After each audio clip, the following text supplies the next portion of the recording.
বেদাত থেকে বাঁচার সহজ উপায় কি? কিভাবে আমরা বেদাত থেকে বাঁচবো? বেদাত আজকে সমাজে সব কাজকে বেদাত বলে। আমাদেরকে বুঝতে হবে এলেম হাসিল দরকার। সেটা হলো কি, যে বেদাত যে সহজ মূলনীতি হলো যে কাজটি সরাসরি কোরআন এবং হাদিস সুন্নার সাথে সাংঘর্ষিক, যেটা হলো সাইয়্যা, এটা কোনোদিনও আমাদের এটার লক্ষ্য করা উচিত নয়। কিন্তু আর যা মানুষকে দিনের কাজে উৎসাহিত করে, দিন করার জন্য উৎসাহিত করে, আল্লাহকে পাওয়ার কাজে উৎসাহিত করে এবং দিন শিকার কাজে উৎসাহিত করে, দিনের কোনো ক্ষতি করে না, তার দিনমুখী করে, সেই সমস্ত বেদাত তো অবশ্যই করা যাবে, সেটা জায়েজ বেদাত।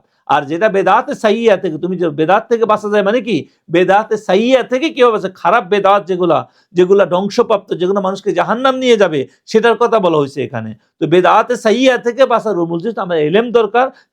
যেই জিনিস কোরআন এবং হাদিসে, কোনো মানুষ মাজার জিয়ারতে গেল, কোনো মানুষ ঈদে মিলাদুন নবী করলো, সেখানে কেন যাচ্ছে?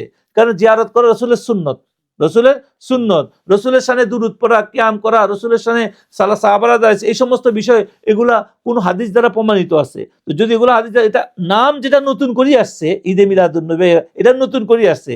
তারপরে জিয়ারত, আমরা বিভিন্ন মাজারে বিভিন্ন ইয়াতে জিয়ারতের জন্য যাই, সেটা পরবর্তীতে আসছে। কিন্তু যে মূল বিষয় যেটা, সেটা তো ঠিক আছে।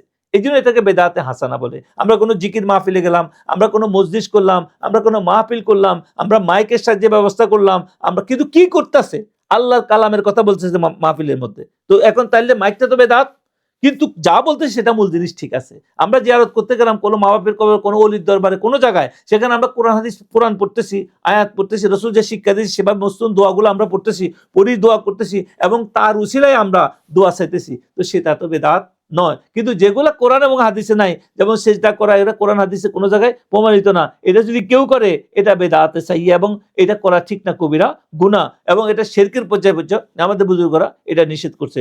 যে সমস্ত কাজ কোরআন এবং হাদিসের লগে মূল সাংঘর্ষিক, গান বাজনা করা, বিভিন্ন রকম বাজে জিনিস করা, খারাপ কাজ করা, যেগুলো বর্তমান সময় চলতেছে, তো এগুলো হলো বেদাতে সাইয়্যা। এবং বেদাতে সাইয়্যা থেকে তো অবশ্যই আমাদেরকে নিজেদের বাসায় রাখতে হবে, এবং সেটার জন্য আমাদেরকে এলেম দরকার, আচ্ছা সোহবত দরকার, উত্তম সোহবত দরকার, সেখান থেকে আমরা পড়তে পারি।